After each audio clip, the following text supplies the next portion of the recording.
Welcome to Black Box, and today we're excited to present the movie Matriarch 2018. The film begins by showing a husband and wife who are on their way to someplace.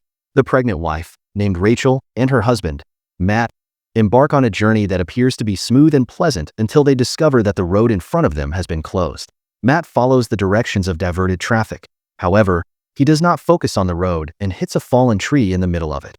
As a result, their car is damaged, causing them to be stranded at the outskirts of the forest, away from the crowds. When Matt tries to contact the tow truck, his cell phone receives absolutely no signal. Luckily, Matt spots a farm about a half-mile away from where they are. They decide to walk towards the house. While on their way to the farm, they come across a signboard that states they cannot enter the area because it is privately owned land. However, they have no other choice but to keep walking into the area. After they begin to enter the farm, they are suddenly approached by a car driven by a man. The man scolds them and asks them to leave the area. Even though Matt explains what he and Rachel are going through, the man still refuses and tells them to leave his property. However, once he finds out that Rachel is heavily pregnant and that the child is a boy, he dramatically changes and becomes very welcoming to them. This man's name is Bobby, and he informs his wife, Agnes, that they have a couple of visitors. At first, Agnes refuses to invite them into their house. But after Bobby says that Rachel is pregnant and that the baby is a boy, Agnes gets excited and tells Bobby to bring them home. Following that, Matt and Rachel explain that they just want to borrow his cell phone and don't want to bother Bobby. But Bobby is delighted to invite them up to his house, telling them that the storm had damaged the telephone line and that they are waiting for a technician to fix it. They then accept Bobby's invitation and are taken by him to his house. On their way, Rachel sees a girl in a black dress staring at her. When they arrive at Bobby's house, they are greeted by Agnes and her two sons, named Luke and David. Agnes asks her sons to pick up their guest bags before taking them to her room, where they will sleep for the night. They are very happy and can't believe that they will receive such hospitality, even though their only intention was to borrow a cell phone. But they are unaware that Agnes can hear them talking from outside the room. Then Rachel is shocked to see the girl she had previously encountered on their way again. But when she tells Matt, her husband doesn't see anyone there. After that, Matt and Rachel are invited to have dinner with Agnes and her family. While they're having dinner, Rachel sees a photo of Agnes and Bobby with the girl she had seen earlier, and she asks who the girl is. Agnes says the girl is her youngest child, named Faith. However, Faith is not with them for dinner that day. In fact, it turns out that Agnes adopted Faith, as well as Luke and David, because they are not blessed with children. According to Agnes, God has a better plan for her and her family. They are then surprised to see Bobby suddenly enraged with his son. After dinner, Matt and Rachel return to their room, and Rachel begins to have suspicions about Agnes' family. This is due to the fact that she hasn't seen Faith with them, coupled with the strange behavior of the family. Rachel asks Matt to leave this house in the morning, but they suddenly realize that someone is listening in on their conversation from outside the room. However, no one is outside when Matt checks. Matt then notices that Rachel is tired, so he takes her to sleep. The following morning, Rachel wakes up to the sound of crying. When Rachel turns around and Matt is no longer there, she sees Faith crying over her two dead parents. Faith approaches Rachel and begins to tell her name. It turns out that it was just a dream. Rachel awakens and says the girl's real name is Ellie Adams. Rachel explains to Matt that Faith is Ellie Adams, whose entire family has gone missing and has been on the news for months. Rachel suspects Agnes's family has something to do with this, and they are responsible for the deaths of her parents. Rachel doesn't want to linger any longer and asks Matt to get out of there right now. After that, they slowly walk down the stairs, but unfortunately, the house door is locked. Matt takes the key in the key box, but it falls to the ground, and Bobby appears from behind. Matt says that he and Rachel will continue their journey on foot. However, Bobby just stands there and doesn't say anything.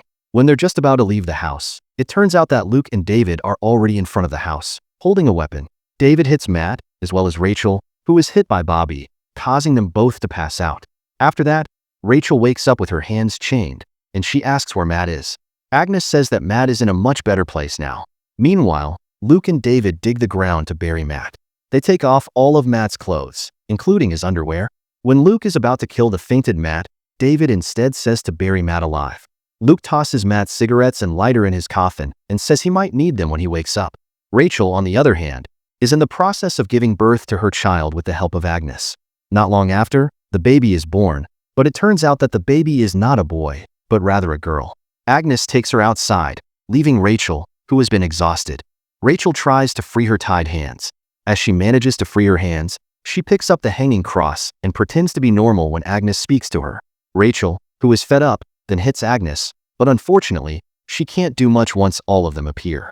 Rachel is once again restrained with cable ties around her wrists and ankles. At this moment, Agnes admits that she killed Faith's parent in the name of God. She claims to have saved her adopted children from the clutches of Satan, where she claims Rachel and other parents have been infected by evil culture. After she is gagged, she is then taken to a hay shed. Rachel's breast milk is also forcefully pumped by Agnes. Meanwhile, Matt, who is woken up, tries to use his lighter as a light source. Matt doesn't even know where he is now, and he tries to find out by looking around him. He checks the loose side of the crate and finds dirt outside. At this point, Matt realizes that he has been buried alive in a coffin. Matt tries everything he can to break down the side of the crate in order to get himself out of it. He finally makes it out of there without any clothes on. After that, Matt wanders around aimlessly looking for help, but unfortunately, he finds no one there. He doesn't even know where he is right now.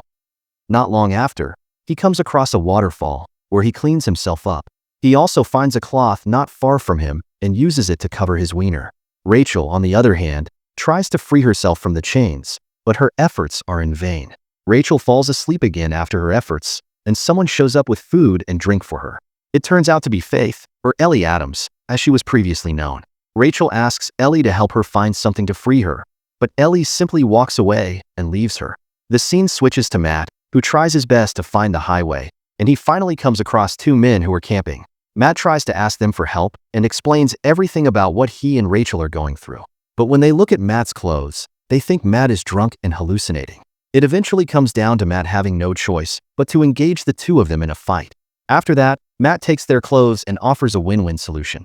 Matt tells them to show him the way to the highway, and he gives them a knife to untie them. Meanwhile, Luke and David come to see Agnes in Rachel's baby room. They know that Agnes is actually hoping for a boy and offer her a solution in which Luke and David will have sex with Rachel. From that deed, Rachel will give birth to a boy, which is most likely God's plan for them. When Agnes hears this, she is angry and chases them out of the room. Luke and David, who have never experienced such a thing before, finally decide to meet Rachel in the hay shed. As soon as Matt is able to return to the house, he is helped by Ellie to find Rachel's whereabouts. At the same time, Luke and David try to force Rachel into doing what they want. Luckily, Matt arrives at the right time with a pipe and beats them both to death with it. Rachel is relieved to see that Matt is still alive. She informs him that their child has been born and that the child is a girl. Matt is happy about this, and he uses his pipe to break Rachel's iron chains. Agnes, on the other hand, hears a knock from Matt's iron pipe, and Bobby checks it out immediately. We can see that Ellie is trying to attract Agnes' attention. When Rachel and Matt want to get out of the hay shed, they find that Bobby is already outside while holding his gun. Matt immediately covers Rachel and lets himself be shot. Bobby then hits Rachel with his rifle, causing her to pass out. After that, Rachel is again tied up in the same place. When Rachel has regained consciousness, she sees Ellie attempting to free herself from the chains. She notices that Ellie has also been chained up along with her. While at home, Bobby sees that Agnes is applying makeup to Luke and David. Agnes, who thinks that Luke and David are still alive, is advised by Bobby to let Luke and David go. They eventually bury Luke and David in the meadow, where there are 3 tomb crosses. After mourning their deaths, Bobby tells Agnes to go home. But Agnes, who still can't let them go, tells Bobby to go home first. Meanwhile, Ellie and Rachel have finally managed to dismantle the bricks that are connected to the chains. They let go of the chains around their necks and hands before going to Bobby and Agnes's house to pick up her baby. After finding her room, Rachel appears to be pleased to see her newborn. But not long after, Bobby has returned home. Rachel and Ellie have no other choice but to hide in the closet. After Bobby checks the baby's condition, he goes out of the room and brings the breast pump with him. But when he arrives at the hay shed, he finds out that Rachel is no longer there. So he immediately grabs his gun and goes back into the house. However, this time Rachel doesn't want to hide anymore. She asks to let herself give breast milk directly to the baby without pumping. Bobby agrees to her request, but it turns out that Rachel is only holding a cloth. She quickly stabs Bobby to death with a knife. After that, Rachel rushes to get Bobby's cell phone and calls the police. Unfortunately, Agnes arrives home at the same time, and she is suspicious when she notices that the key to the hay shed is still in the lock. She then takes the gun and waits for Rachel outside. Not long after, she leaves with the tractor to go somewhere. Meanwhile, Rachel and Ellie slowly come out of the house with Bobby's gun. They rush to the car, but they are unable to find the car keys. It turns out that Agnes is monitoring them from afar. Agnes finally walks over to Rachel, forcing Rachel to get out of the car with her gun, leaving Ellie with her child for a while. At this point, Rachel and Agnes engage in a firefight between themselves, but the majority of their shots miss. Rachel, who has been shot in the arms and legs, tries to prevent Agnes from taking her baby. In the end, Rachel manages to defeat Agnes by repeatedly hitting her head on the ground. Rachel and Ellie then leave the house, followed by the arrival of the police and ambulance.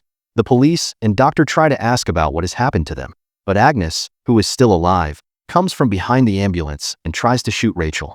Fortunately, the police are alerted to her presence and quickly shoot her to death. The police officer inquires about Ellie Adams, who was previously reported by Rachel. This is the moment when Ellie has just disappeared from there. Before the film ends, Rachel eventually realizes that the girl she had seen in that house earlier was not the real Ellie Adams. It turns out that her efforts to escape from the house were only accompanied by the shadow of the dead Ellie. Furthermore, one of the 3 tomb crosses in the previous scene is for Ellie Adams, who goes by the name of Faith Fairbairn. After that, Rachel and her baby are taken by ambulance to a nearby hospital. And the movie ends. Make sure to subscribe and turn on notifications so you can watch more videos like this. Thank you for watching, and see you next time.